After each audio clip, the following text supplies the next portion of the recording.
distraction. We had to switch places because my neck was getting tired of looking one direction, Oh, throwing people off a little. well, we're new at this, so we're just really making it up as we go. Truth be told, That is for sure. today's topic in this edition of Convo with the Columns is the why are we even doing this? It's a good question. That is also still being discovered. But what would you say is your why? Well, we've talked about it for a long time. It has been a topic of conversation. Yes. Um, we even started one maybe 5 years ago or recorded We did an audio podcast. version, yes. Yeah, yes. I think maybe even our reasons, I wouldn't say have changed, but maybe, yeah, expanded as we grow. Reasons have changed. I think for me, it is, um, we're both passionate about seeing healthy individuals, healthy couples, healthy families, people getting Yes. healthy communities. Um, and so, you and I have both been unhealthy and chose to get healthy. And then, yeah, and are really passionate about our family being healthy. This is almost where it feels like maybe a disclaimer notice, like small print where you read it really fast at the end of a commercial. The following timelines of my life may include vomiting, dizziness, confusion, Lots of hurt, confusion. Lots of pain. confusion. Yes. Yeah, and 2, I think even initially were really passionate about, we're a blended family. We both have been through divorce, got remarried. Um, we didn't have a lot of uh support from the church around that, or I didn't. I won't speak for you. I didn't. Um, and so kind of navigating what does community look like? Hmm. Uh, getting remarried, and for sure, what does blending a family look like? That's can still, we've been married 9 years, and it can still offer challenges. Britain's a little better at dates than I am, but That's fun. um, yeah. So I think that's another reason. But I think even as our family has meshed more, it's still a passion. Um, for me to really support, give really practical tools for people that are trying to blend a family or are blending a family. Yeah, I would even circle back to the statement of general. It has been my experience and ours since you and I've been together that there can be the tendency for church to not know what to do with certain situations. Hmm. And I think you and I were both fascinated that we even saw a church one time advertise a blended families conference. Hmm. Yeah. And so, in the space of our why, I would agree with you in that we love to have the conversations that most people are probably hungry or desperate to have, but they're not always welcomed. Hmm. Yeah, and I don't want to. I just don't think it's a conversation. I do feel like there has been, even since you and I've been married, a growth in like more of an awareness in the church. Like, hey, this is an actual thing. I feel like churches are gaining more of awareness around that. Our communities are. Um, but I still feel like it's a conversation. to be had, and we're just passionate again just about it takes two healthy people to have a healthy relationship. It does. And so just beginning foundationally at starting with yourself and then re-engage in a relationship. But I definitely want to support all marriages, whether you've been through a divorce or not. Right. Yeah, you do life with anybody long enough, it's gonna be hard. It doesn't matter whether yeah, this is where it could go so many different directions. Like, Mhm. it doesn't even have to be a marriage to have estranged or broken relationships. Yeah. Um, So you and I both, we've shared our stories before, probably multiple times, right? But and even on podcasts, but if you were to give like a short cleft note version, is that the right word? No, clef, cleft. no T.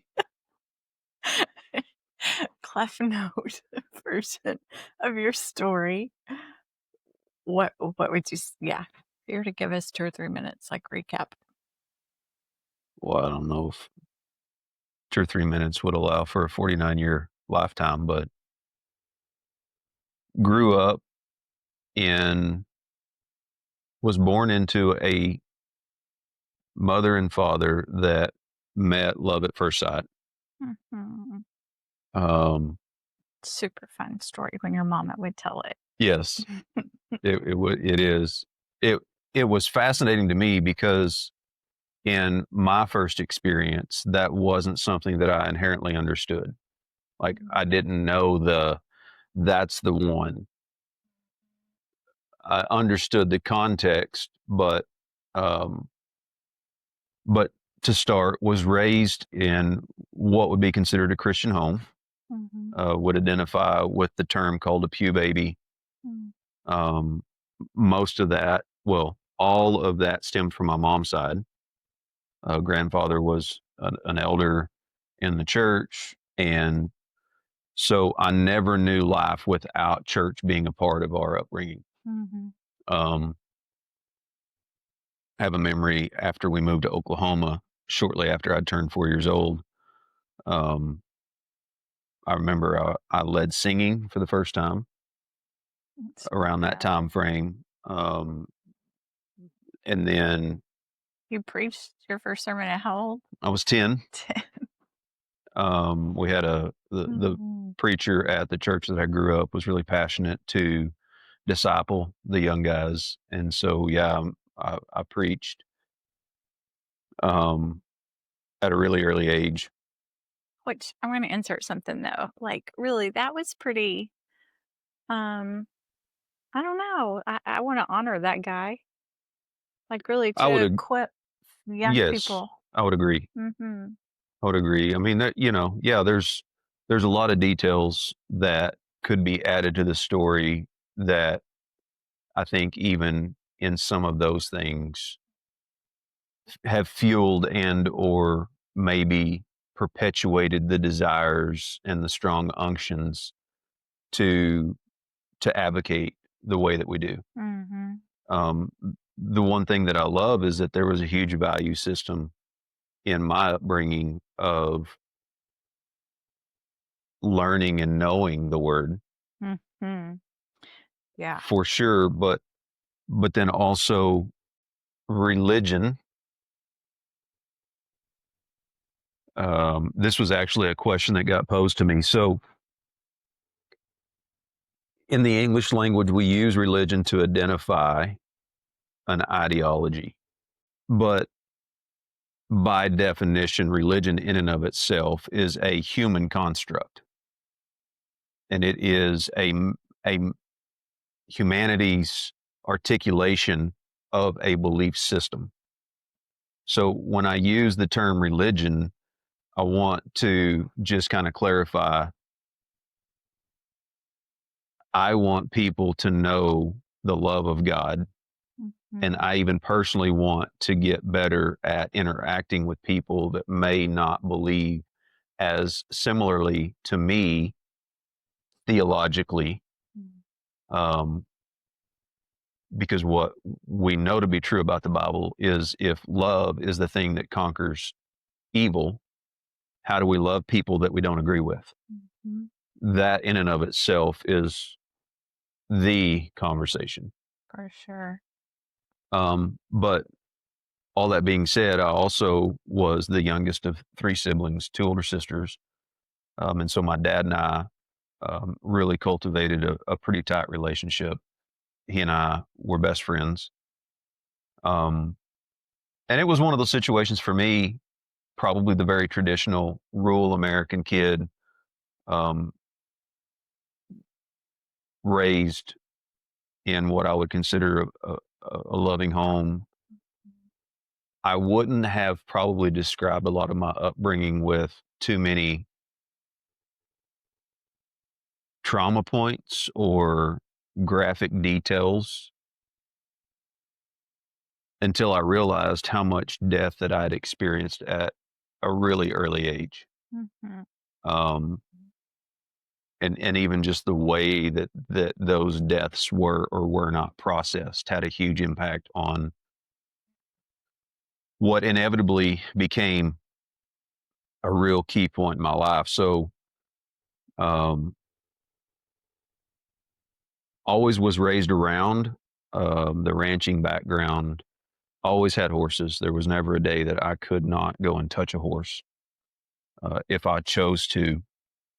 And so, graduated high school, had aspirations of being a vet, wanted to practice equine medicine, went to Oklahoma State, which was also kind of a big deal. Neither of my parents finished college. Both of them started college, but neither finished. And then oldest sister had graduated college. So that secondary level of education was a big deal. And so for me, that was also extremely overwhelming going from, although we graduated with, 72, I think was our high school senior class. Um, when you go from rural America that has a 3,500 population to a Division I university, Mhm. I remember the first day I was walking to class and I'm like, yeah, I'm not in Kansas anymore. Mm. It was just overwhelming, but had a lot of opportunity to get connected. Stayed really engaged in the horse industry. By the time I got to school, was very surrounded by the horse enthusiasts in the community there. Um, but ended up dropping the pre-vet track. Graduated with an agricultural economics degree, and because of some involvement that I had a job awaiting me by the time that I graduated college. Um, got married and started the very proverbial track of this is what you do now. You go and you work Mm. and you try to make enough money to go after all the dreams that you think that you want with that Western American mindset. Mhm. And, for me, it's not that I'm averse to people going to secondary education. It's just, I look back now and I'm grateful for the doors that opened and all the opportunities. And, um, but I also laugh because I don't think I've ever graphed a TTP curve since the last economics class that I had. And back to purpose, being able to do the things that we're doing now. I have a huge value for education. Like I love learning even still. Mhm. Um, Yes, you're a huge learner. you and I both enjoy the self-growth part, right? But, Yeah. yeah, in 2008, my dad dies unexpectedly in that, we knew that there was a disease that had plagued the family, Mm. polycystic kidney disease, but, in his really unhealthy mindset, which is often the case in the cowboy culture, you don't talk about it. Some measure of grit and determination is actually a justified version of denial, Mhm. which is very much him. And I say that because his mom, my grandmother, lived with us when I was young as well. Suffered from that disease. I remember her being on dialysis. Um, and then his sister had lived with us for a period of time when I was in high school. She also had the disease. And so it was kind of one of those dynamics where it was very much known about, but it wasn't dealt with. Mhm. And I wouldn't necessarily say that it's definitively because of the Western culture. I just know that that's so prevalent Mhm. is this mindset of I'm really good when I don't have to rely on somebody.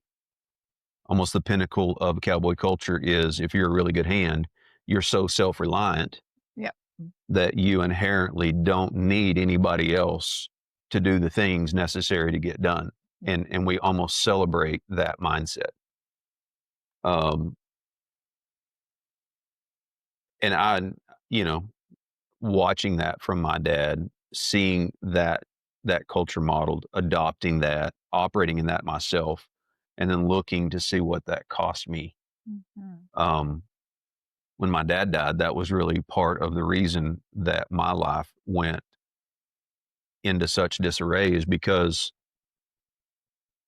though I would say that we grew up with a lot of community, what I can see now is both in a culture of Christianity Mhm. and in general, I wouldn't say that there was a lot of vulnerability. Right. And so if there wasn't a lot of vulnerability, then that also means that there wasn't a lot of being fully seen, heard, or known. We're connected. Right. Because as we now know, having done work, having spent time to get versed in this particular lane, I just began coping with the loss of my dad. Mm. Being the male, there was very much that mindset of I was now responsible for my mom and my sisters. As a man, that was my job. That was what was modeled to me. That was an ideology that I don't necessarily disagree with, but I don't believe that it was presented in a way that was as healthy as it could have been. And so, because of that, I know the day, which was a huge part of my own journey in doing work. My dad had a Gildan that was a really funny story. Um, but because of our ranching background, thought it was going to be noble to euthanize that horse and sort of send them off together in whatever way that we can conceive that that works. Mm. Um, and so the day that I euthanized that gelding, which was also the day of my dad's memorial service, and he was cremated. So we were just spreading his ashes on a ranch down there that we grew up helping with. That was also the day that I euthanized myself emotionally, Mhm. and I remember that recognition or that epiphany of doing some work some 5 years later, and what I learned was that from 2008, after my dad died forward, I began to endure bouts of depression that I didn't do anything with because I never processed that experience. Yeah. I remember the first time you told me that story, like, and I just broke my heart for you because I haven't lost a parent, but I've euthanized a horse, and I couldn't imagine having to do both of those. Like, Yeah, and I even remember the family friends. They were like, "Hey, we've got a pasture full of retired Gildens," and and I think that there was a part of me that very much mirrored my dad in that I didn't want to burden somebody else for something mm, that they didn't create. mhm.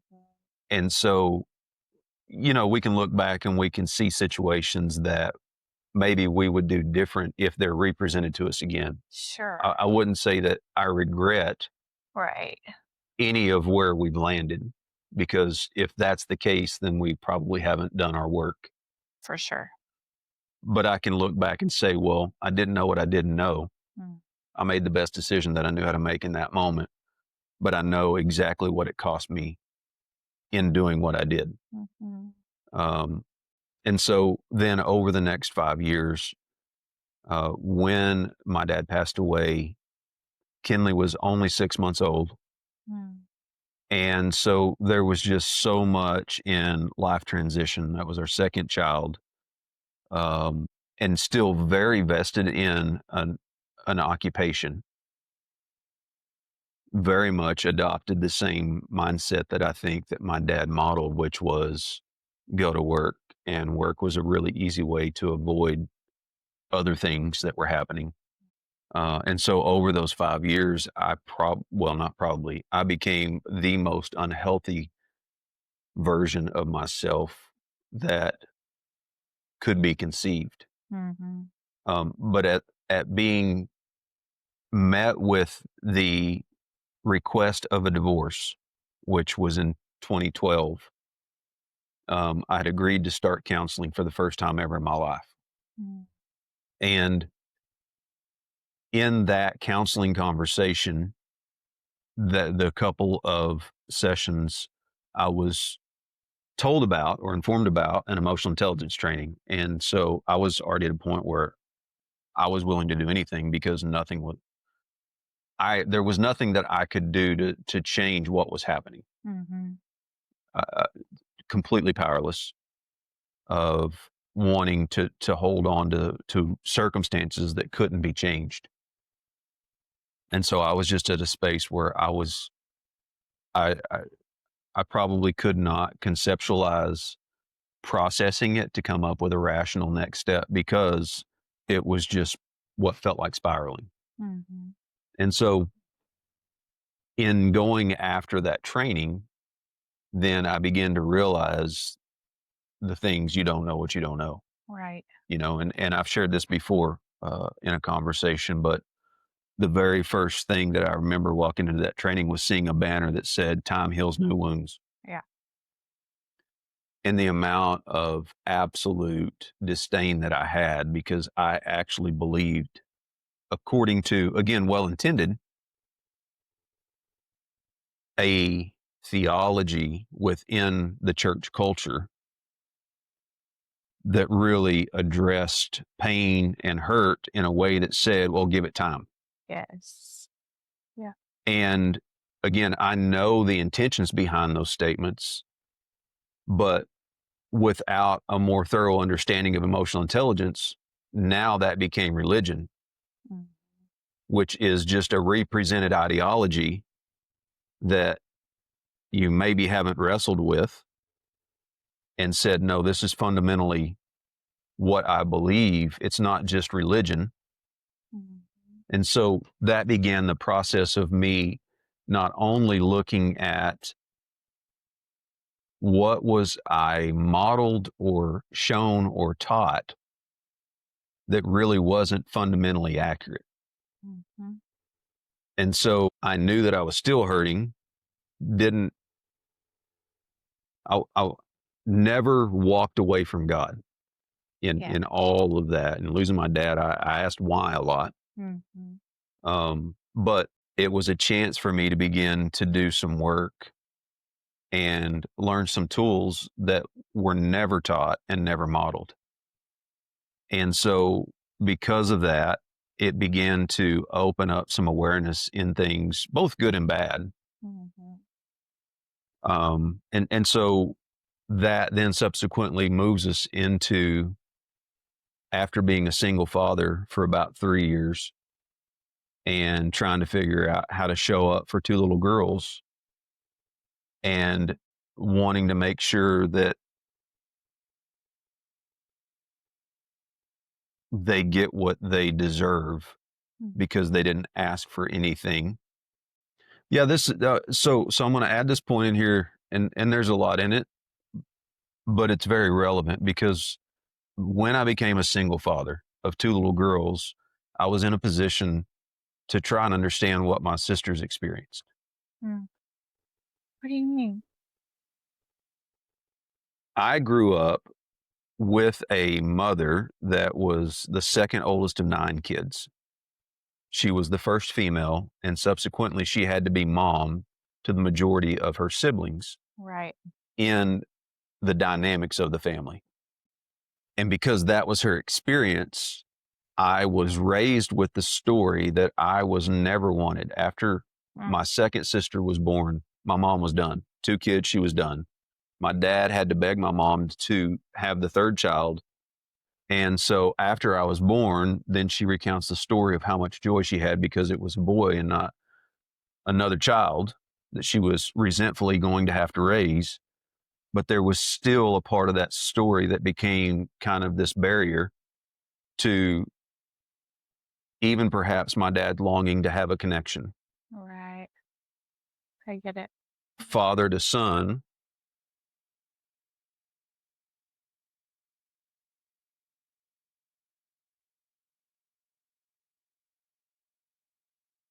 just in his own journey, in his own brokenness, in his own unmet needs and hurts, right? I can see where some of that probably affected my sisters. And so I really had the chance to grab the brevity and the weight of my situation to say, how do I steward this so that whatever I choose to do doesn't unintentionally create damage to 2 little girls that didn't ask for any of that? So there would be some of my story that I would reference related to Joseph in that his siblings endured a lot of jealousy to the thing that he didn't ask for, which was an answered prayer. And you were very instrumental in even highlighting that to me after you and I had gotten together, that I think being raised the way I was, I always interpreted the Bible so literal. Mm. And so with the story of Hannah and her prayer, when you said that you believe that my dad prayed me into existence and that story became a mirror to me, it was no longer about viewing that story as a mother longing for the fulfillment of the desire of her heart. It was a parent. Mm. It wasn't sex specific. And so for whatever reason, I never conceived that story any different than mother child versus just parent child. Yeah. So for me, in the season where I was a single dad, I became a parent to kids that I wanted to make sure that I tried to show up with as many tools and as healthy as I could, Yeah. because I'd already experienced siblings that had had a lot of hurt out of that dynamic, Mm. even before the current circumstance. Yeah. And so just wanting to show up as a father to 2 little girls, representing the way that they would then perceive and or be attracted to masculinity, I really I recognize the weight of that. Yeah. And so I really wanted to steward that to the best of my ability. But that also moved me into a place to begin to ask the questions. Well, if going into that training, this whole statement that said time heals no wounds, if that was a lie, what else may I believe that I don't even understand why I believe it? I just adopted it. Right. Yeah. And so I think that's a lot of our shared passion now is, how do you have really honest, authentic conversations around emotional intelligence while simultaneously being really curious in spiritual growth and development, Yeah. because they're both synonymous to identity. For sure. And so I think that's where it's a much I don't think that there's ever a 2 or 3 minute version of anything for me, but just seeing where a lot of church and religion specifically avoids the emotional intelligence part, but you can see where there are times that discipleship and cultivation of the things of God get fixated on. And so when that gets really elevated, but you have people that still don't truly know who they are, irregardless of the power of God, Mhm. either of those 2 things get really unstable at any time. Yeah. I think, I've heard it taught that it takes the character of God and the, like, encounter of God to make a healthy balance, and so, yeah, for sure, I think it's yeah. when you take the presence, I guess is what I'm looking for. You take the presence of God out of it, you're still not getting a full picture.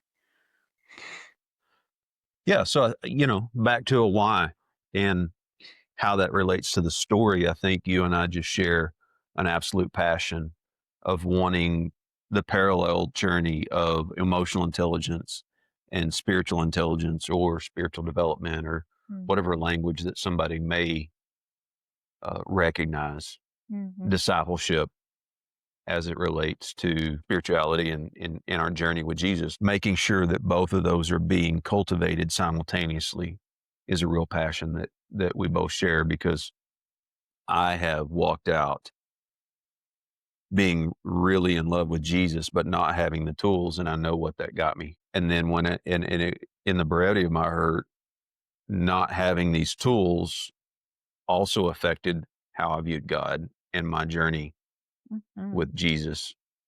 So just the combination of those two is really a big reason behind the why of this whole conversation. Yeah, Where can you go find people talking about the things of God and the things of our flesh? yeah. I love what you said. I think that's one of my passions too, is just experiencing well, we all have life experience, every person. For sure. And it may not be big T trauma, but you still have had experiences that hurt, that have created some sort of shame, um, some Unmet unmet needs. needs, some part of you that wants to hide and not be, who God fully created you to be. And I think, um, yeah, I think I love what you said about how we're passionate about. I'm so passionate about emotional intelligence, but I don't want to do it without Jesus. Mhm. And but I feel like and I do, I feel like the church is gaining so much more awareness, but there has been such a fear, I feel like, especially when we were being raised, of psychology, of emotions, of, how our brains work, like, there were no conversations about that at all. Matter of fact, it was almost deny your emotions, Mhm. and which now there's even words for that, but I think the more I learn too about emotional intelligence and the more you read the Bible, the more you're like, "Oh my gosh." Like, they're so connected. It's They ridiculous. How are. have we been missing this? Yeah, even to the point Yeah. of fear, Yeah. right? How many times have we heard somebody want to advocate and or pray that we be delivered from fear? Mhm. And the problem with that, again, well intended, but it's all out of ignorance. You can't separate a core emotion, which is fear. Mhm. So the core emotion of fear is something that religion oftentimes wants to disassociate to. Yeah, and Jesus experienced fear. So if you can't disassociate an emotion, then what you begin to do is distance yourself from processing it. Because if there isn't space to process it, what do you do with it? Yeah. Well, you just have to start denying it. And then Mhm. it sets over here. Which goes back to my favorite quote of, "You cannot change or heal what you're unwilling to acknowledge." Denial is my go-to. Just deny it's happening because I have no idea how to manage this or process this, so let's just pretend it's not going on. I have so many jokes. I'm here for it. This is not a podcast of dad jokes. It's all good. Throw them in there. Yeah. What so same question for you. What would be a Cliff Note version? Thank you.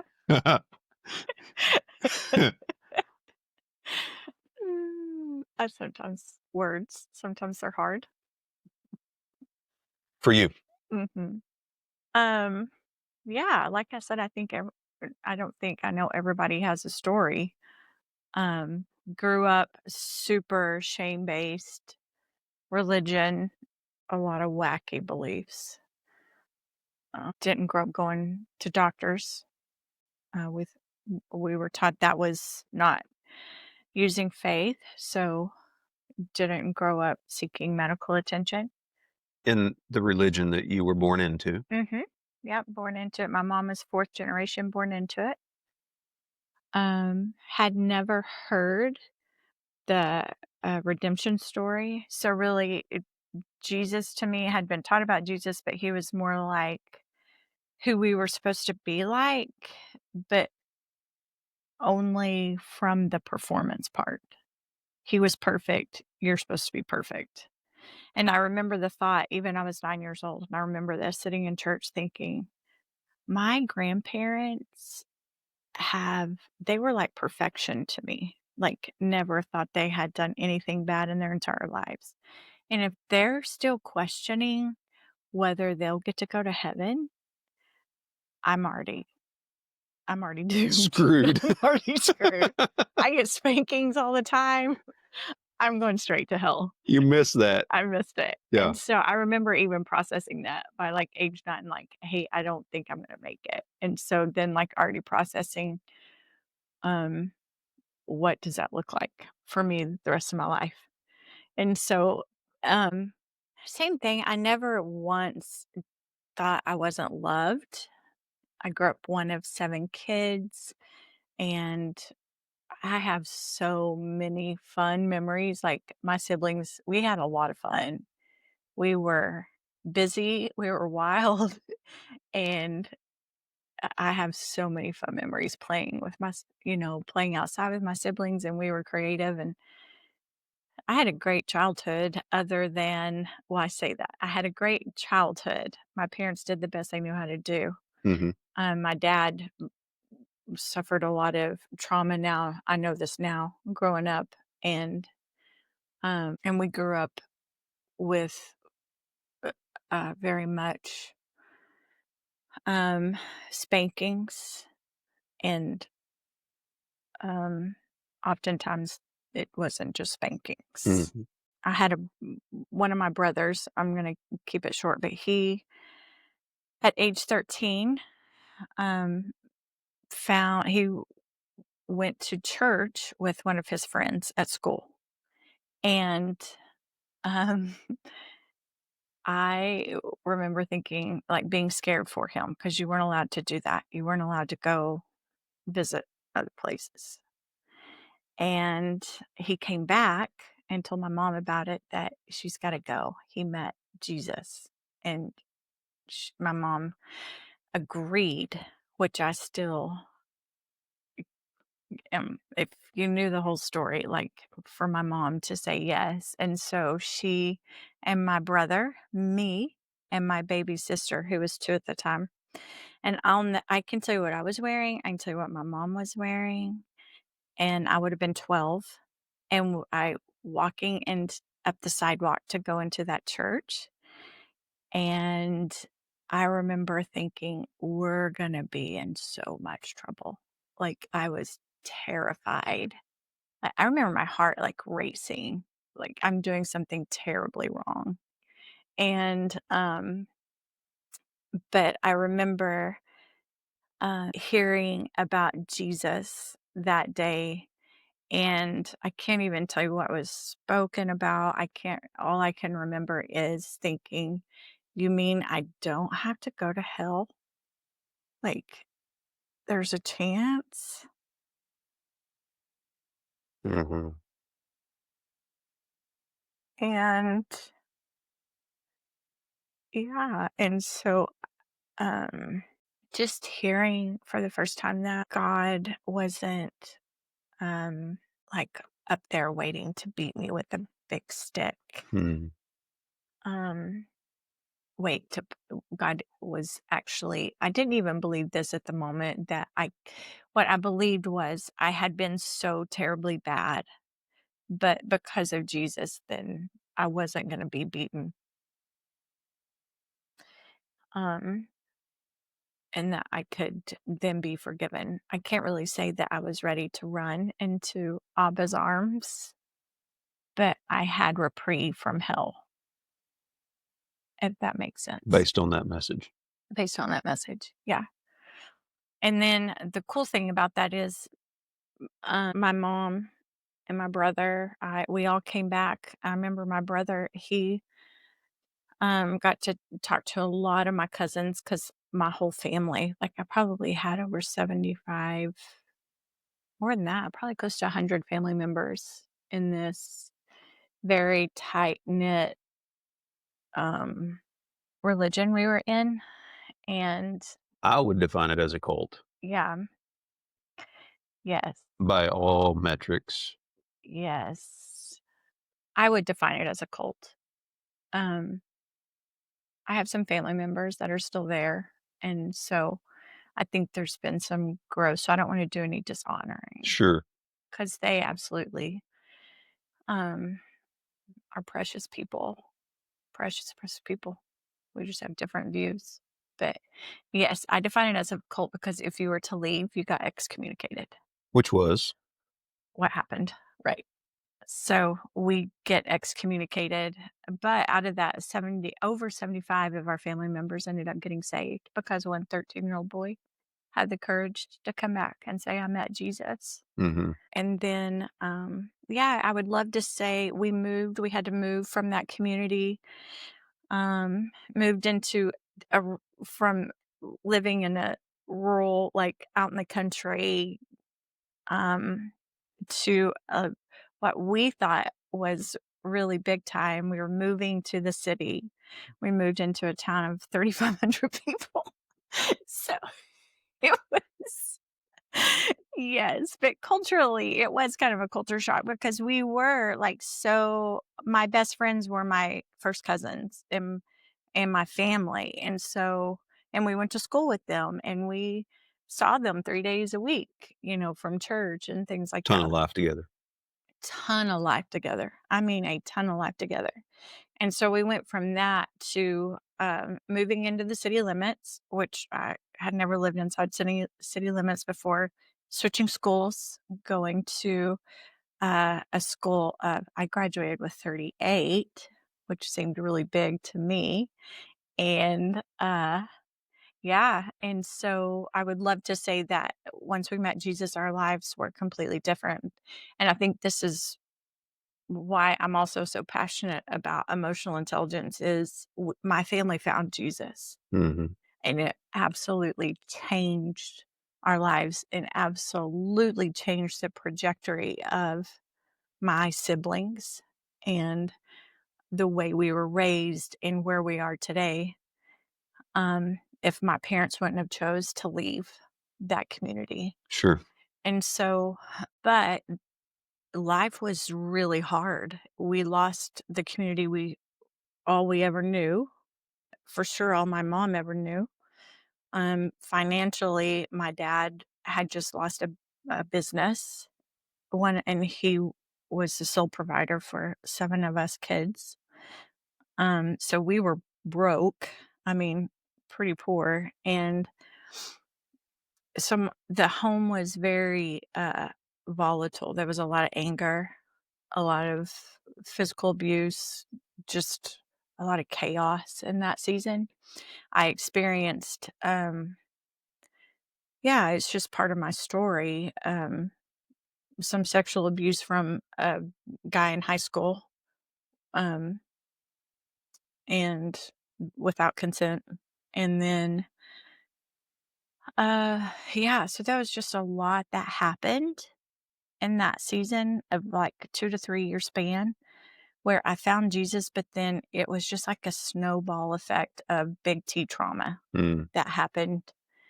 Um, and so I look back now and I'm like, thank you, Jesus, that I had found you, or I don't know where I would have been. For sure. Because once I met him, he was my everything. But I didn't have the tools to process what I Right. was going through. For sure didn't have the word or I didn't even have enough. I think it was still that shame of I still have to perform for God, so still had that underlying shame and like I'm a disappointment to him. Even though I get to go to heaven, I'm still a really big disappointment. So that just kind of same thing, came time to go to college, went, was extremely overwhelmed, had no idea what I was doing. Met a guy that was actually in the town I graduated high school from. I went to work for him this summer before college. He was 22 years older, and his world looked really shiny Hmm. and traveled a lot, was very successful financially. He pursued, and I absolutely thought my life would be really easy. And so did not finish college, got married at age 20 for all the wrong reasons. Just kind of knew, or I didn't know, as most young women do, they get married thinking, once we get married, things will change, Right. right? People settle down, Love wins. love wins. That was a church mantra. Yeah, I decided it'd be a great idea. I couldn't wait to be a mom. I'd always wanted to be a mom. And so by age 21 had my first daughter, and but I will say she was 3 days old, and that is one of the very first times I had what I now know is a true encounter with the love of the Father. Hmm. And it was the Father. And I just loved that baby so much, and I heard his voice so clearly. And he said, "If you love this baby this much, how much more do you think I love you?" And I remember responding with, "I can't comprehend you loving me like I love this. Hmm. I want to." Right. And so for me, that began a journey of really diving in, like, So Luke 11 has pretty well always been your mantra scripture. well, Ephesians 3 too. Yeah, But but specifically in Luke 11, it talks about how much, yeah. like I'll paraphrase, how much us as errant parents want to give good gifts to our children, would I, as your heavenly Father, want to give perfect gifts to you? Yes. Yeah. I think for me though, in that moment, like, I knew there was nothing that I take that back, like, I was just so in love. Like, I was so in love with that little tiny human. Like, I laugh. I'm saying this teasingly, like, I just wanted to eat her. It was like I could not get her close enough to me. I loved her so much. And I look back now and it was just unconditional love. Hmm. And I don't think I hadn't ever experienced that before. Right. And so just to hear the Father's voice that clearly that day and to experience that his presence and how much he loved me. Um, and so that began a journey for me, really beginning to just learn more about him and his love, and found an amazing Bible study group, a group of good friends. And we just started, a lot of them came from the community I was raised in. And so we just began unpacking and just learning what is grace, what is this unconditional love, what is righteousness, like really begin to unpack that. And so much, so much healing took place in that in that community, in that Bible study. And then had my second daughter, and the same thing. She was just a bundle. She was just like joy. She just came out that way. Like she was just, she's just still, she walks in a room and she just brings so much energy and light and joy. And anyway, and so my kids just became my world, and I was just infatuated with them, and um, had so much fun with them growing up, but um, still didn't have any tools. And then they become teenagers, and they're witnessing a really toxic marriage. There was a lot of infidelity the entire time we were married, um, a lot of alcohol abuse. And so they witnessed just a lot of toxic unhealth. And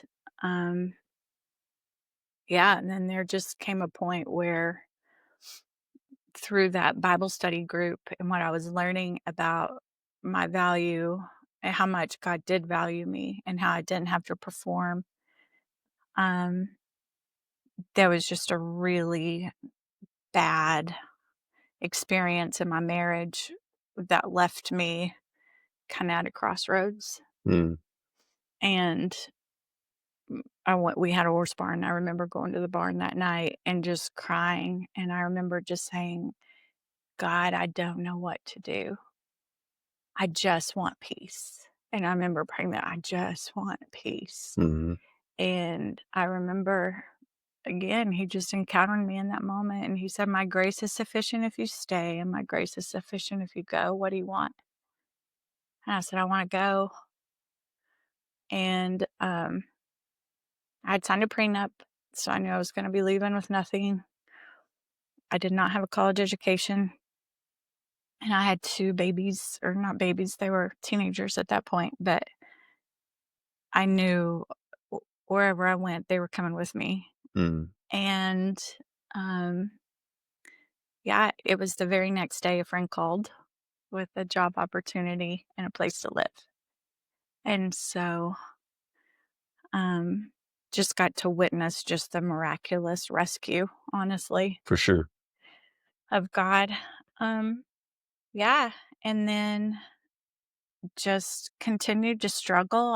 I still just continued to struggle through that season, um, trying to get out of a toxic situation because even it took a long time to get that divorce finalized. Mhm. And yeah, and I remember having a conversation with God and just saying, "Marriage sucks. We'll never do that again." It's a cruel joke, as you often refer to. I said, so I Was was like, "God, that was yeah, your it experience? was." I was like, "God, marriage is a cruel joke. Never done that again." But I do remember praying, I need really healthy friends to hold me accountable because I knew I was not in a place to, um I was just hurting so bad, Mm, and I just knew I wasn't living my authentic self, for sure wasn't honoring my values. Um, yeah, just my kids were hurting. I didn't know how to show up for them. I think that was the hardest part, is my 2 girls were hurting so bad, as any teenager would be when their parents are going through a divorce, for sure. and I had no tools for them, and I had no tools for myself. And so, um, often my solution was, "Let's just go play, and let's just go to another horse show. Let's just go do this. Let's just go do that." And you can only play so long. Right. And so, anyway, which led me, that prayer to God, I need some friends that'll hold me accountable. And when I mean, I was on my face that day and, had no idea that he would send a cowboy, a male cowboy. Jesus and John Wayne. That's right. Yeah, yeah. It took me a while to warm up to it, but yeah, you're the one that introduced me to emotional intelligence, and so took the journey, um, attended the same program you had taken, I think, a year before. Which, fun side note, coincidentally, the person who reached out to you about a job the very next day was a mutual friend that you and I shared, but didn't know it. Yes, that's right, that's right. Yeah, I So, forgot yeah, that part of the story. in Yeah, all of my upbringing, I got super involved with 4-H, yep, did that at the highest level, was state officer, and she and I had become really good friends through that experience going into college yep, and remained connected. But because of the horse show world, y'all had connected. yeah, And so subsequently, yeah, she was my super fun friend. yes, She is my super fun shout friend. out to Heather, Yeah. Hoosier Van, played Cupid.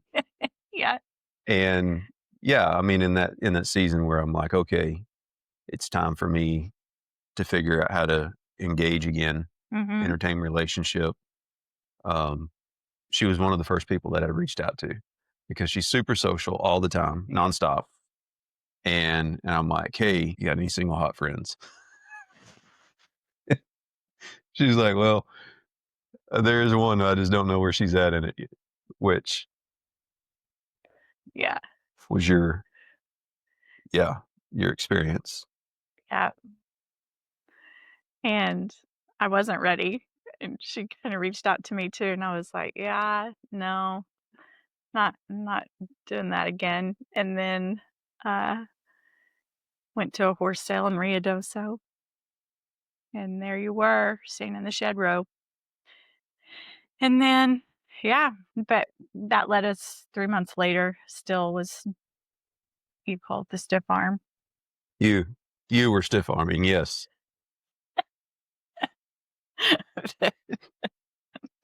Anyway, yeah, but it was, yeah, led us to an emotional intelligence journey.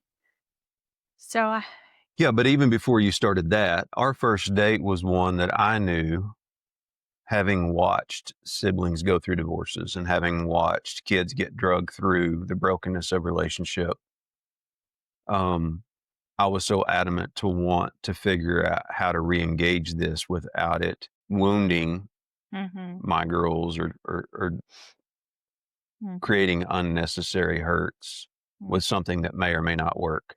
mhm, And so for me, I had I would never say that I did not consider God in the journey, but I very much now know the things that I landed on mhm, weren't necessarily because I was having a conversation with God. mhm, It was more to your point of, well, here's the next right thing to do. mm, Because what I understood was more performance than it was interaction and intimacy with God. yeah, And so he and I had a pretty specific conversation, similarly going, I know what my parents had is something that I don't conceive or understand, but that's what I want. So here's the things that I know got in my way in the mhm, first marriage. yeah, These are the topics that very much became absolute barriers. So that's the way that I then subsequently came up with what I call non negotiables, mhm, which you and I are both very passionate about. yes.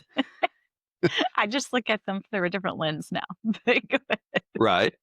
But that was what was the fun part. Our first date, Yes, I had already landed on the fact that I want to entertain this, but I just as well get this part out of the way yeah, to actually begin to mitigate unnecessary, unmet expectations. mhm, Right. Because if these things don't align, then it doesn't matter how much love can show up right, when two people don't partner, again, I understand the premise right, because we know biblically the word says that the greatest of these things is love.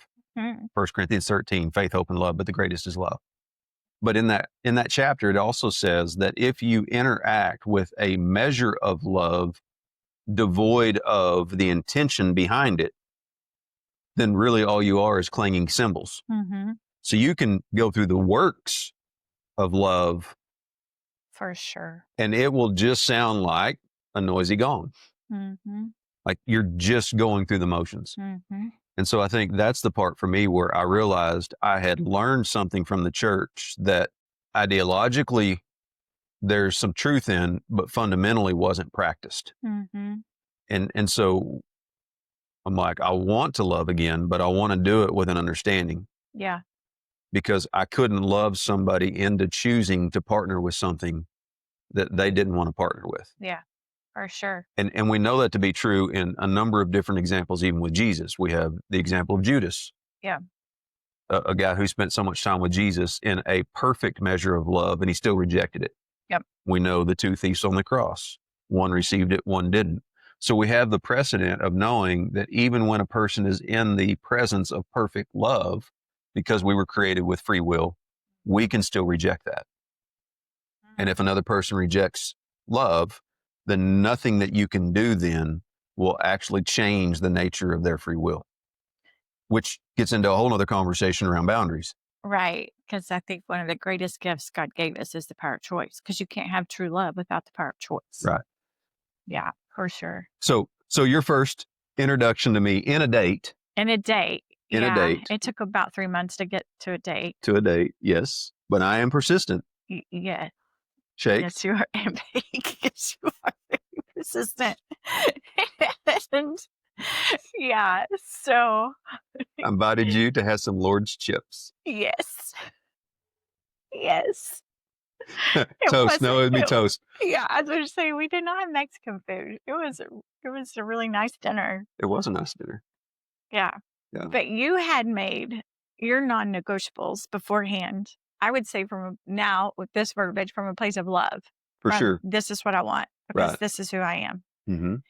I had made non-negotiables from this doesn't exist. Still So protecting. yes, absolutely out of fear. Yes. Like this person doesn't exist. So I'm going to set my standards so high that I never have to be disappointed in this kind of intimate relationship ever again because this person that I want doesn't exist.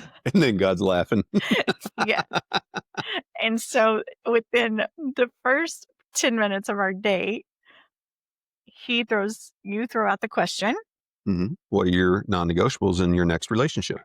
and I respond with, if, Finger. if there's another relationship, here are my top 3 non negotiables. And they aligned. And here we are. Yeah. Yep. And the first date lasted 7 hours. Hmm. There wasn't even a kiss involved. I'm still hearing about my gentlemanly I loved it. presence. Yes, I loved it. I loved it. You were such a gentleman and you were so intentional. And yeah, so then our life has been perfect since. Close to it. It's like just a little molehill and a little crack in the road. No mountain valley, you know. Yeah. Yeah. But we did. We made it. I think your self-growth was one of our it was Jesus first and not just Yeah, you had to have your own relationship with Jesus. yeah. And especially from the church perspective. Mhm. I had been subjected to parents where my mom came in with faith and my dad did not. Mhm. My dad got baptized after I was born. His mother got baptized after he did. And Yeah. so I watched my mom really evangelize to a family that probably would have identified either agnostic at best, Mm. um, but because I didn't have any of those conversations, I would just be surmising. Yeah. I don't know for sure, but um, what I do know is there was not a whole lot of, even according to the stories from my dad, there just wasn't, that did not exist. Mhm. And he came from a divorced parents as well. I mean, there's just a lot of brokenness, Yeah. some estrangement from his dad, a ton of hurt with his brother. Yeah. Um, that there was just a lot of unresolved hurt. And so I watched a mom who was passionately in love with Jesus. And it had a huge impact on my dad. But I also know that there was another man that had a significant impact on my dad because he just chose to love people where they were and bring Jesus into that environment. Yeah. And so, though he preached, it was two brothers. Um, they both preached, they both um, were passionate about Jesus, but as is oftentimes the case in rural America, if you're pastoring a church or you're asked to preach at a church, you probably have a primary occupation, and then that's a secondary job as far as your time. Mhm. And that was the case for my dad. He got exposed to a man that had shared the message with him, and they became really good friends through the feedlot, the cattle industry, the ranching stuff. Um, and so I got to watch the way that my dad got on fire for Jesus, but it was because my mom brought that faith into the relationship, Mhm. and so I think there's natural grace for that when that's the case too, right? Mhm. For sure. But my experience was also, though my first marriage, I would have said that they identified as Christians, there probably wasn't the same level of interaction to their faith. Mhm. Um, and so at the end of that, I watched where my personal convictions and passion for Jesus was sort of weaponized or used against me. Mm. And that was the reason why I'm like, I don't want to be the person responsible Mhm. for my spouse's journey with Jesus. Yeah. Because similarly, that felt like it was the barrier, one of the barriers Oh, of, okay, here we have where religion has taken a lot of that, and that the husband's supposed to be the head of the wife. And though there are a lot of what that says, I'm in agreement to, where we've taken it in our humanity and even religion, it's been weaponized, it's been manipulated, it's been used to subdue and control versus genuinely partner. yeah. For sure. And so my position in that first non-negotiable was, I can't endure another relationship that they're not stewarding and have an understanding for themselves in. Yeah. So that became, you have to have your own relationship with Jesus. Yes. And I think mine was similar, but it looked a little different. Same thing. My relationship with Jesus was weaponized in my first marriage, and also there was just so much pretending. Mm, Like I felt like my whole life was just a facade on the outside compared to what was happening inside the home. mm, Um, and looking back, I probably felt that way my whole life. sure. Just don't let anybody know what's really going on. Curtains are always closed. Always. Yeah. The veil wasn't really torn because Right. religion doesn't advocate that there is. Right. And so at that point, even though I still was carrying a lot of shame, I think even more shame because I had been through a divorce and didn't know how to navigate that. Um, and yeah, it was interesting too. This is just a little side note, but it was interesting too how married women were all of a sudden changed how they showed up with me if I was around them and their spouses. Like I was interested in their spouse when I was like, I don't I don't want any male. Right. I don't want anybody at all. Like I Sure. was so mad at men. Um, so I think that was even but every time I would engage someone that got fearful, that would just kind of heap more shame on me. Mm, Does that make sense? for sure. So I was carrying still a lot of shame, but I knew Jesus loved me and I knew enough that I didn't have to perform for him at that point, that he loved me no matter what and he was proud of me no matter what. But, still had a lot of unhealed sorry, I'm getting fidgety, too much coffee today. So, You're very processing. anyway, yeah, so I think Jesus was my top non-negotiable just because I was so fed up with performance. I was Mm, so fed up with religion. right. I just wanted somebody that knew the real deal, which we didn't share this part, but the very first time I met you, we went dancing. You met us at I was there with a bunch of friends, and you came, Hmm. and I had to only dance 3 times with the same guy, then you got a bolt, and it was the 3rd And I one. broke through that one really fast. Yes, and you were wearing a necklace. Still wearing it Yeah, it had a scripture on it. with a cross on the front. Yeah, Yeah. I was getting a little backed up by your intensity, and I flipped your necklace. I said, "Are you These trying to" eyes are so soft and kind.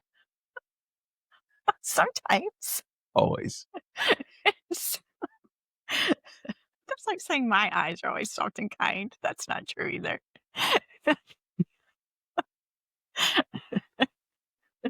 Back to our dancing story. Yeah. I flipped your necklace, and I was like, "You trying to hide behind Jesus or something?" Yes, the statement was actually, "What's this? You trying to hide behind Jesus?" And I'm like, "Oh, I guess we get to go ahead and have vulnerability on the dance floor. This is just going to be a great way that I keep perpetuating us dancing because this is not a short story. And it There wasn't. really isn't a Clef Note version to why this thing's hanging on my neck. Yeah. Yeah. But yeah. And then self-growth. That was the part. Self-growth was number 2. Was number 2. And I thought I was a self-growth guru and had not done squat. I think that's the funny thing is I really was passionate about it and I didn't have a clue what I was talking about. Well, in all honesty, though, Mhm. what we know to be true is that true work can't be done in independence. That's so true. Shame can only be healed in community. And so if we were able to be really successful at personal development outside of or independent of relationship, then we probably would all be monks or nuns in a monastery. So true. But that is true. I had read a lot of books. I had walked through a lot of processes, but it was all solo Right. because there was still that fear to let somebody in. Well, and we also don't have the reality or the brevity of truth represented to us either. Yeah. Yes, there's no option for 360 feedback. So yeah, the all of the self-help, self-growth, self-development Mhm. material, Yeah. which is amazing. Mhm. I absolutely love it, but that alone can't translate us Yeah. into the healthy version of ourself Yeah. because back to the original point, the why behind this conversation is Mhm. our awareness and learning of self-worth. Yeah. And self-worth by essence is a fundamental understanding of who we are, irregardless of what we do. Yep. Whereas self-esteem and what we're so prone to, what we oftentimes want to um, assimilate Mhm. is if we feel good, we are good, Yep. rather than regardless of how I feel, do I believe in who he says I am? Yeah. And And I like to think too, self-esteem is always related to your performance. If I performed well, right, and self-worth is completely different. right. I think back even that prayer that I prayed, like, God, bring me somebody to hold me accountable. Back then, it was through the lens of somebody that'll keep me in check, call me out. And now I view accountability completely different. Hmm. Accountability to me now looks like, no, somebody that'll call me up to who I was created to be. Remind Somebody you. remind me who I am, not call me out on my behaviors Right. because our behaviors are just a reflection of what we're believing about ourselves in that moment. For sure. So it's been cool. And two, I say I was laughing and I love to laugh at myself, but I also have a lot of grace for myself. Like I know even that work I did all by myself led me to be Without a doubt. ready, Without a right? doubt. God's gracious like that. Without a doubt. Yeah, he's For so sure. gracious. Yeah. And then our third one was a thorough understanding of the horse industry. Yes. For me, it was you either had to be in the horse industry or at least be supportive and understanding and get it. Um, yeah, just because again, it was such a source of contention in the previous relationship. Hmm. But Similar. yeah. So then after a 7-hour date, Hmm. of which what I remember this part now too. What was really funny is I shared the whole conversation around horsemanship with you. Hmm. It was a teaching date too. It was. I got lots of horsemanship tips. Oh, Man, but here we are today. yeah. In all sincerity, both of our lives were pretty consumed at that moment with the horse stuff. Yours for sure. Yours was your job. Mine was just hobby and running from real life, honestly. but it was working for me. Yeah. But, yeah, then we got married and started blending families, and we were very intentional about in educating ourselves and trying to gain as many tools as we possibly could, but until you're in it, there's really you're just kinda I always laugh at people would say, "Oh, you're still in the honeymoon phase." I'm like, "No, when you blend families, there is no honeymoon phase." Like, you just hit the ground running. Yeah. Just like in all things, there is no manual. No. Yeah, yeah. I think one thing I'm passionate about too is statistically how second marriages, I think it says over 70 I think it's 73% of second marriages end in divorce. And so I'm just passionate about ending the cycle, like both of us are. Like, Mm. and I do believe because you chose to get healthy and I chose to get healthy, and then we're modeling something different.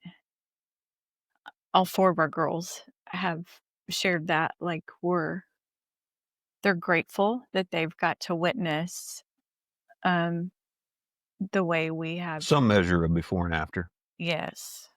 Yeah. And so I'm grateful it has not been perfect, Oh, not at all. but very intentional. And I think I've that has been my prayer is that we would model something our kids would I think I would feel proud to model to my kids. And I feel like we for sure are doing that. I feel really proud of the way, not perfection, but absolutely intentional. So that would be the Grand Canyon version of the why behind I had lots of jokes, so I'm gonna keep it to myself too. But a convo with the columns. We're glad that you are joining us on this journey. Stay with us, share, subscribe, like, all the things as we have more real, authentic conversations.